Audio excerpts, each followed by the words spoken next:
Whew! Everybody said the summer was over, and now it's the perfect time to try this new ND filter that I just bought for the LX15. Looks great. Welcome to the Opera House in Hannover.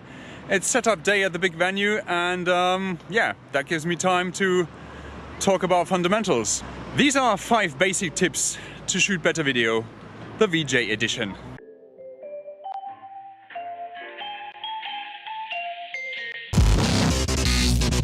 No, well, not only VJs, but basically everybody who presents their stuff on a larger screen, like I do inside of the Opera House today. And my pixels in this theater are 1 centimeter wide, which is half an inch, something like that.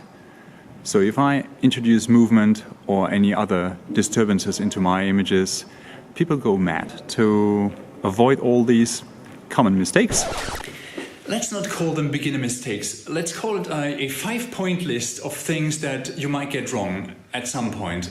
Things that I get wrong most of the time. So bear with me. Number 1.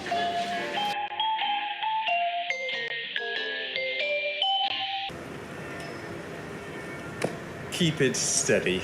Your camera is your space. If you start moving the space, people will get seasick. You don't want that. So use a tripod, use a drone, use anything you have, even those tricky clamps that you can buy.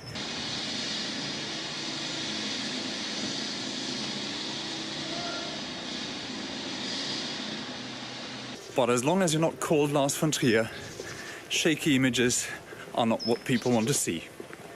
And if you are Lars von Trier, wow, didn't think you would watch my stuff.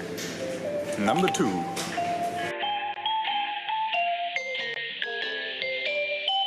As a projectionist, your images are huge.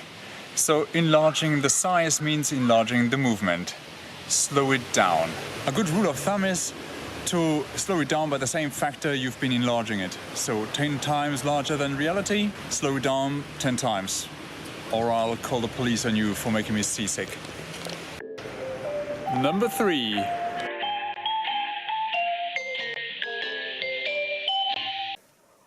Leave some space to crop. Maybe your surface isn't 16:9 and you would be glad to have some more content to display on the sides, for example. Also, leave some time to fade in and fade out. Shoot 10 extra seconds before the actual action, and then let the camera run for another 10 seconds at the end.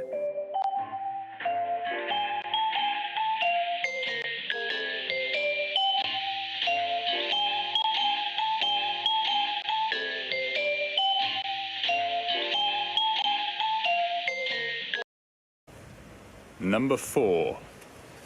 But before we get to this is the moment in the video where I tell you to subscribe to my channel and to like and share this video if you like what I said. Frame rates matter. If you're presenting your stuff on a projector, most likely you're gonna present it with 120 Hz, which is 120 images per second. So if your footage doesn't conform with that 120 frames per second, most likely you're gonna drop frames or double frames, which is both really bad, because the audience will get dizzy of all the shuttering that those dropped frames cause in movements. So conform your footage. Right-click on your footage, interpret footage, and then conform it to a frame rate that is conform with the 120 frames you have. So either 60 or 30 or 24. Not 23.97 whatever. Number 5.